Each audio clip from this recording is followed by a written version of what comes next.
Hey guys, it's Laurie of Laurie's Little Studio. I'm Laurie. In this video, this happens. So let's get to it.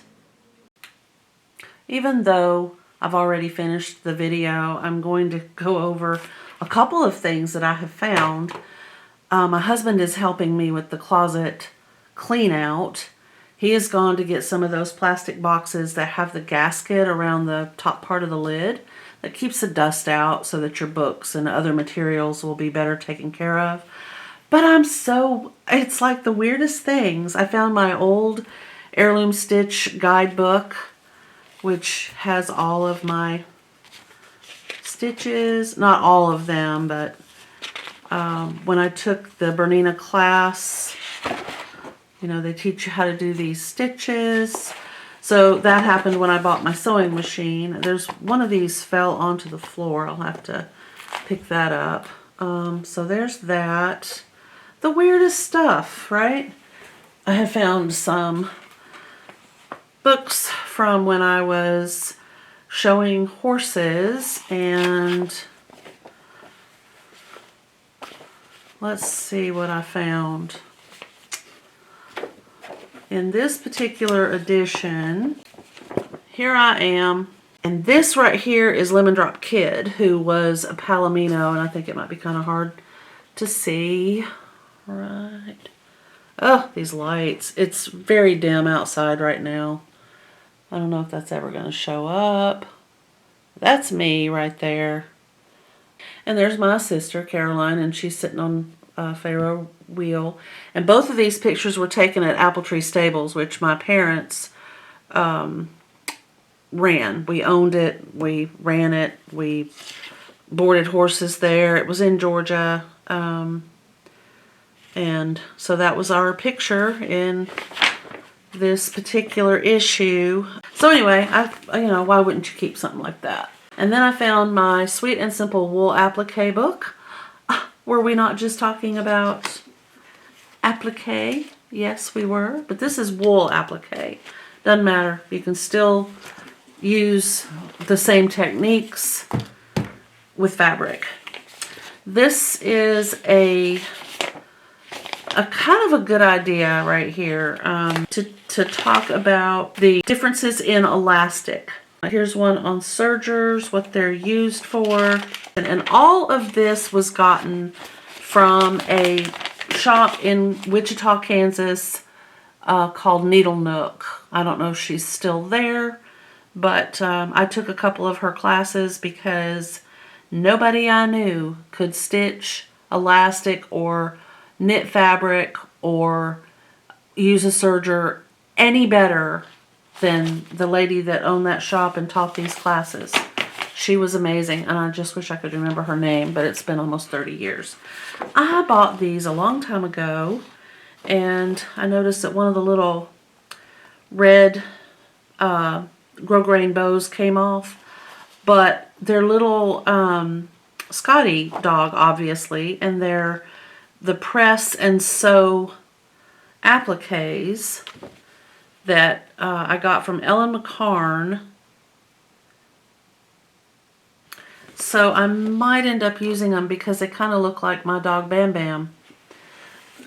This is a book with quick sew children's patterns that I used and used and used when my kids were little. I just can't bear to part with it. This is like a book of memories for me right here.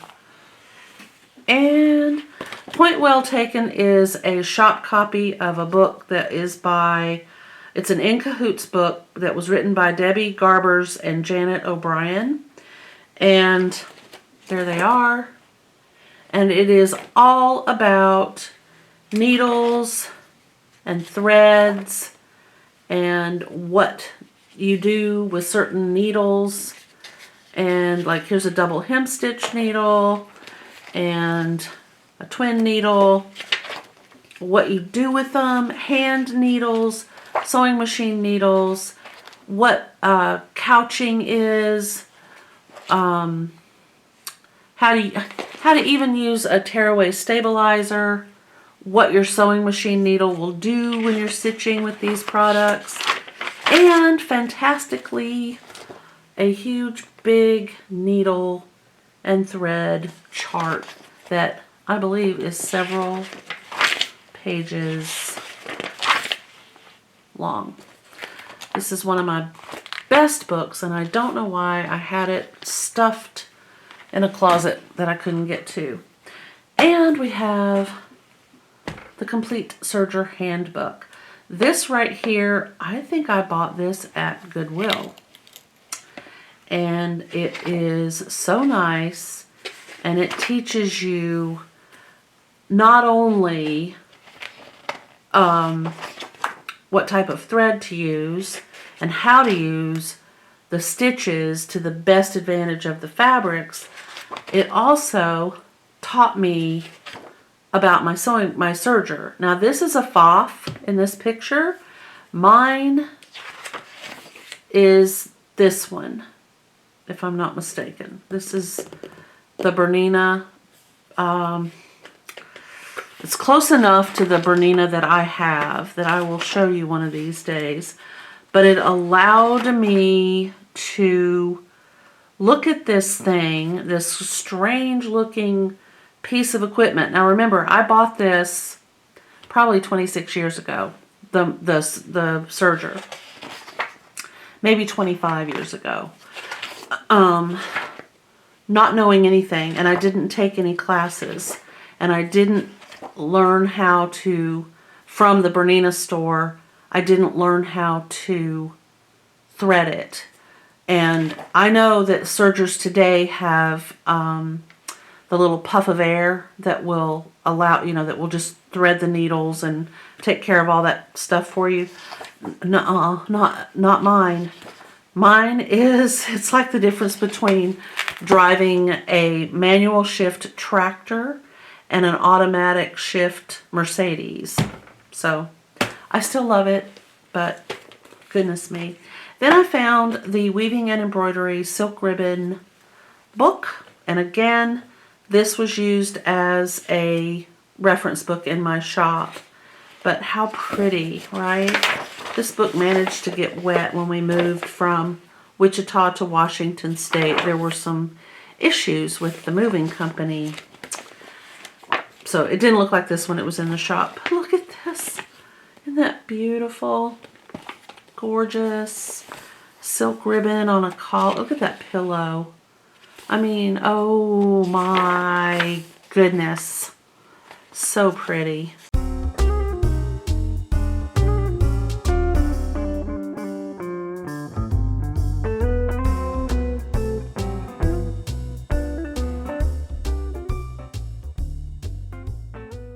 And I found a class that I took a long time ago. I went out of town with a friend of mine,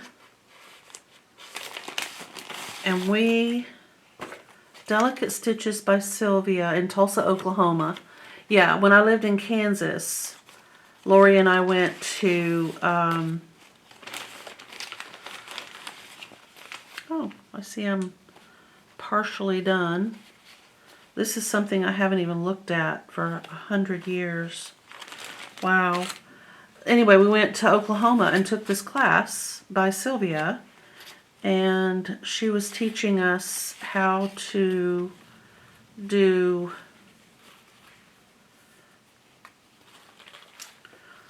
hand eyelets. That stitch with the scallop edge there, mine was a little wonky. And then stitching Madeira. This is Madeira applique right here. Yeah. Beautiful Madeira applique. And this is on a piece of linen that has not been unfolded for a billion years. Wow. Isn't it funny? Oh, here's the pattern, right? Yeah, there's the pattern. Okay. Granitos, raised padded satin stitch, outline stitch, raised padded satin stitch, granitos, pin stitch, back stitch, fold line, cutting line, and closed buttonhole stitch. I'm cleaning out my big closet behind me, and I'm going through the gift wrap that we save, like, you know, highly decorated bags for gifts and tissue paper that can be reused. And this that my daughter did on the envelope for my birthday card, I am going to remove these from the envelope and save them on an artiste card. It had these on it. I had 3, and it's a magnet, you know, 2-piece set with the little needle cute design and then a magnet. And there were 3 of them. Obviously I've kept one, and I gave one to each of my daughters, but it's the right kind of paper. So I'm just gonna gently remove the decorative item from this paper.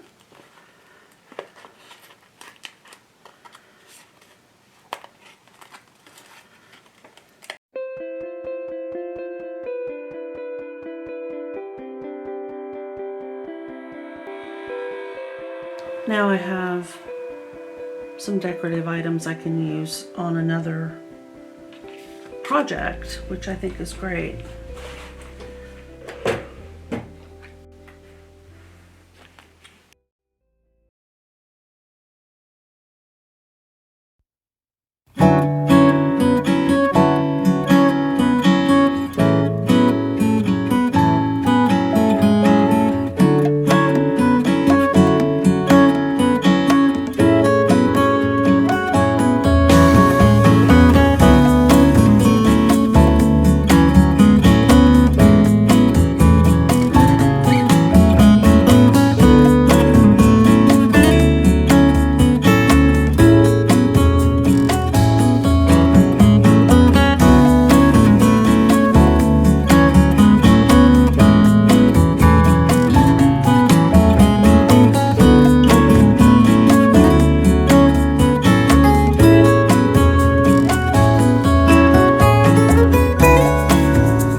This is my work surface.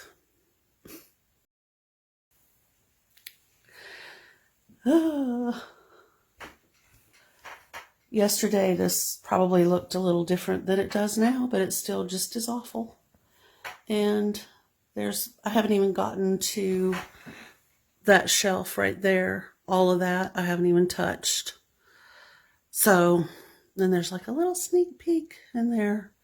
That one's coming along, but I still have, you realize I've just basically gone in a full circle, and it is awful.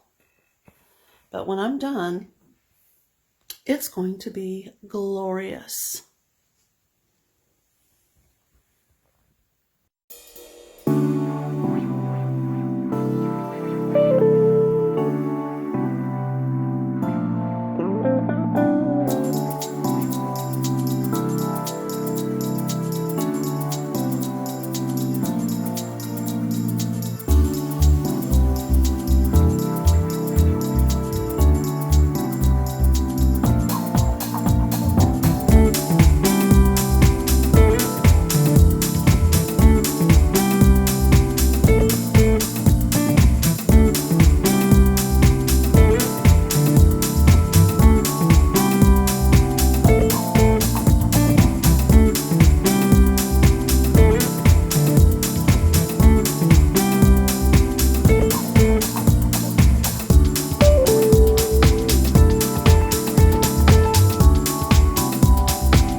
I actually was looking for this because I want to make a wet bag.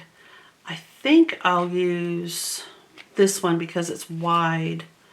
If I can find a wide plastic clip like you have perhaps on the end of your dog collar, or a backpack maybe. I just need a plastic, clicks together, but it would have to either fit this or this. This one is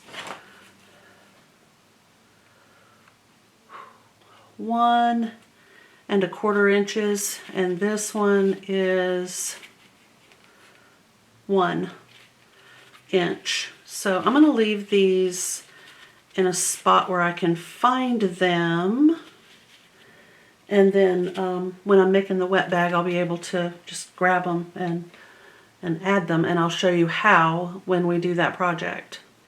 I don't know if I'll remember to show this otherwise, so I'm just going to go ahead and show it to you now. This is one of those little 3-tiered bead storage containers, and I have hooks and eyes, different kind of hook and eye, and snaps in here. So I'm going to just do that with these.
This is one of my favorites right here.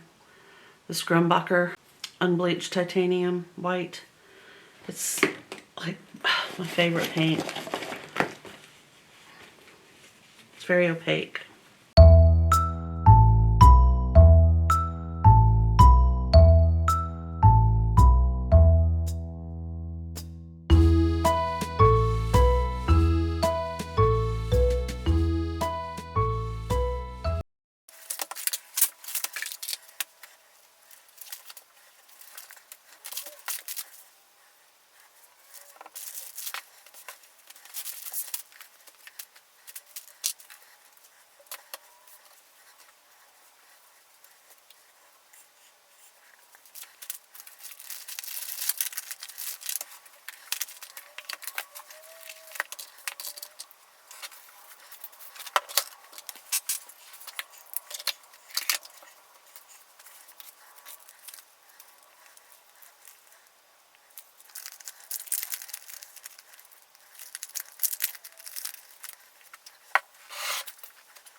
Well, I'm at the end of day 5. I haven't done any editing. I've just simply done cleaning. And while it doesn't look like it, probably from your angle, I am going to pop up a video here.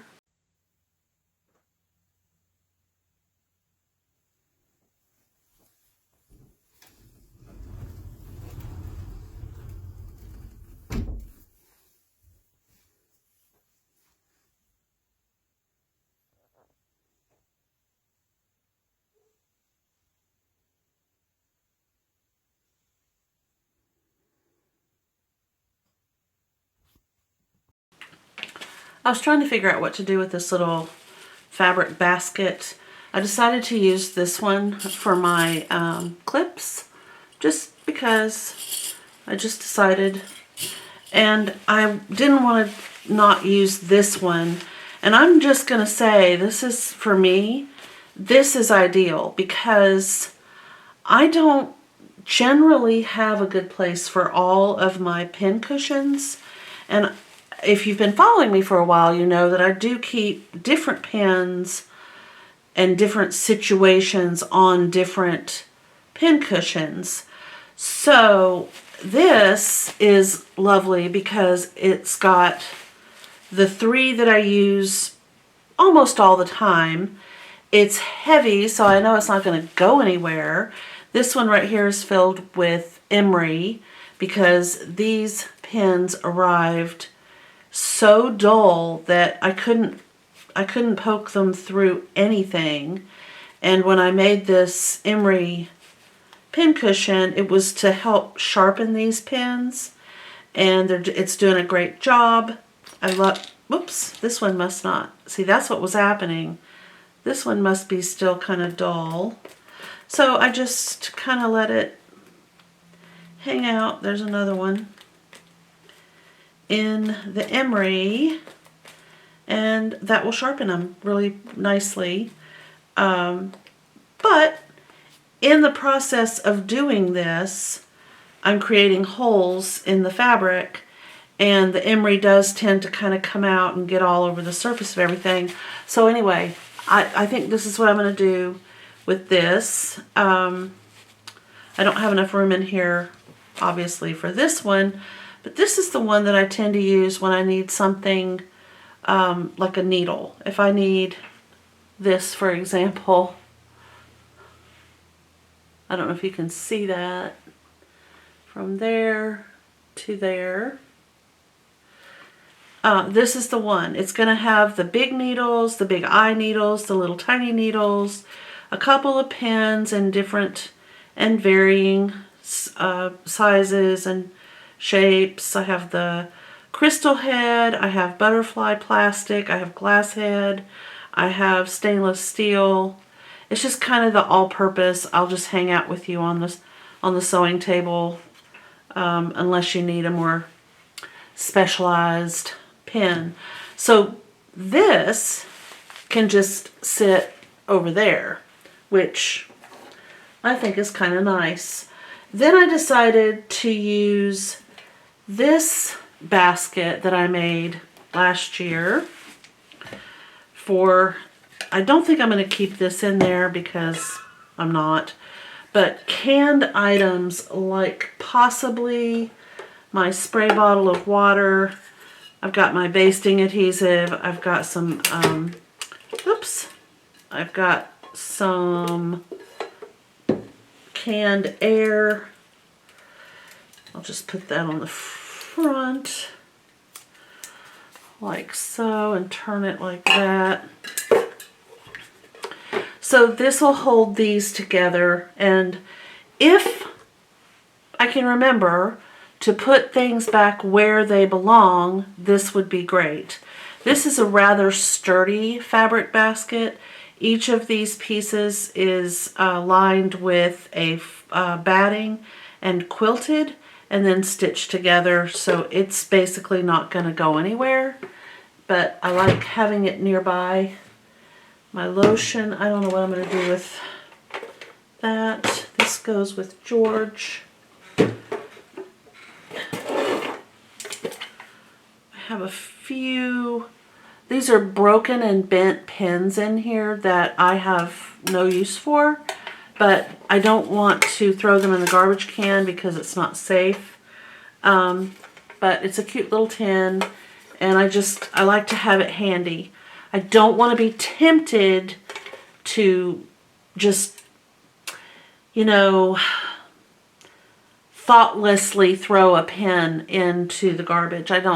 the idea that somebody could get stabbed with one of my bent sewing pin or a bent sewing needle or a sewing machine needle, I don't like that idea. So I'm going to just keep this going, fill it up, and then put the pins in either, I don't want to put them in a glass jar because a glass jar can get broken. So they need to go in something that can't get broken, but also something the pins can't poke through. Like a plastic bag is useless. So probably something plastic, but at the same time, at least they're all together and they're not going to hurt anybody. But it's going to be a long time before I get this filled up. Okay. And then of course I just have my hazel bag. My hazel bag is a bag that I use for just about everything else. I have Julep glue, I have a tape measure, I have a pointy stick, I have my gloves for handling heirlooms, I have chalks, I have double-sided tape, I just have a scallop edge. I just have a bunch of weird things in my hazel bag. And then I have my cabbage bag for pieces of fabric that I can actually do something with. That's going to be my new thing, is if I can do something with this, then it goes in my cabbage bag. And then my thread bag is right here, and it is empty, but when I cut threads from sewing, or if it's a piece of yarn or something like that, it goes in here, and that is what I use to fill certain things that I have around that are over there on the ironing board. So the thread bag is empty, the cabbage bag is very light, and the hazel bag has got the usual stuff. I have my lemon balm hand salve. I have Meyer's Clean Day lotion. I like to have these products nearby because my hands get so dry handling fabrics and paper when I'm in the studio.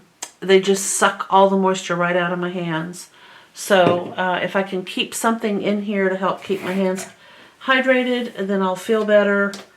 I don't get all irritated. I can't stand that picky feeling when my skin's too dry. Okay, then I have my sleeve board, which needs to be right in front of my face. Cleaned off. This is my favorite sewing room studio item. And there's a lot of reasons for that. One, I can deal with the lint, and I don't know if you can see it, but it's horrible. I can deal with the lint on the items that, I end up just covered in. This always seems to have lint on it, all the time. I also end up covered up myself. I end up just covered in lint. And, oh, it's so weird because today is the first day of Lent. Wow. Alright, this I need to do something with. But if I have this, then I can also roll all of the lint off of my clothes. So when I walk through the house or go into the kitchen to cook something, I'm not dropping little bits and pieces all over my house. Okay, so there's that. I'll put this over here. This is a piece of cardboard, and my inclination is to keep it, but at the same time, no, Swedish death cleaning, it has to go. Okay.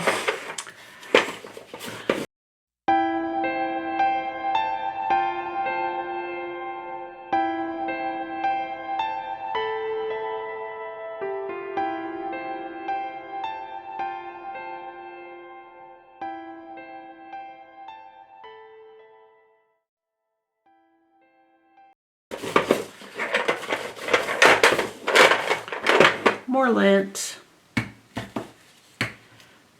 Alright, you go over there.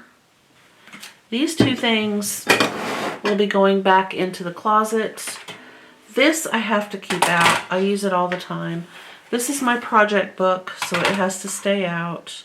I don't know why I have a Diet Dr. Pepper and a Diet Coke, and they're both viable. I don't have any idea. Alright, so I'm going to take my canned air, and I'm going to dust this area. Wow, I know you can't see it, but the amount of dust flying through the air is crazy. All right, so these go back in the closet. This is going to hang out with George. George is my Bernina sewing machine. I've had George for a long time, and he is like he's my best friend, pretty much. I take care of George, and George manages my sanity. That's really gonna be it. I think I tried to end this video earlier, and I've decided that that needed to kind of go on a little bit more because I wanted this cleared off.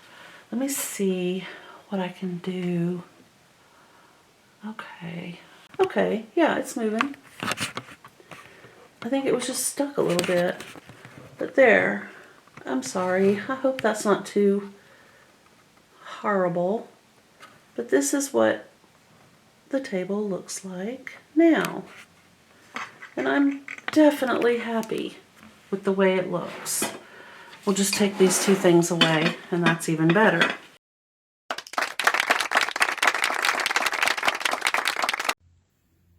All right, so I'm about to take you on a tour of the finished product, the cleaned studio. So let's open that door. I did want to show you that I'm utilizing that right there. It has some little pillows that I've made, little bits of fabric, and I can change it out seasonally as I go. Okay, I'm going to close the door. I decided I wanted to display that antique apron. It's quite beautiful. I bought it in Oregon at an antique store. And I think I promised you guys one time I was going to show you the largest cross stitch that I ever did. And the sun is definitely, I'm not even going to complain about the sun. See those shadows, but let's see if I can, there we go. There she is. What was 1996 when I finished it, and my mother had it framed right there, and you can see what happened. I think there is an outer ring. Yep, there it is, because I left a clamped ring on the piece of fabric too long. This is another vintage piece from Oregon that I love. There's my sofa that you can actually now see. And we're going to turn around and open the closet. And I want you to notice that there are spaces where I don't have anything, which is wonderful for the first time in almost 4 years. Look at that. What an amazing thing to have shelf space.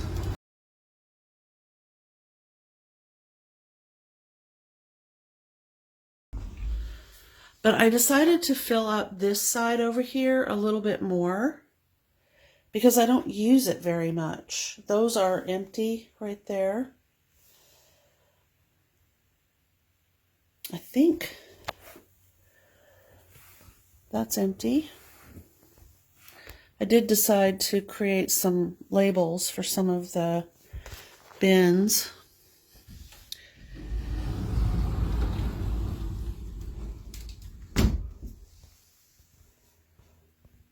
Okay. This is that piece of furniture that I'm planning to chalk paint. As you can see, it's got the brother sewing machine. That's where George used to live, but when I got Brother Louie, I decided to move George to this table, which works a little bit better for me. This is the thread storage right there.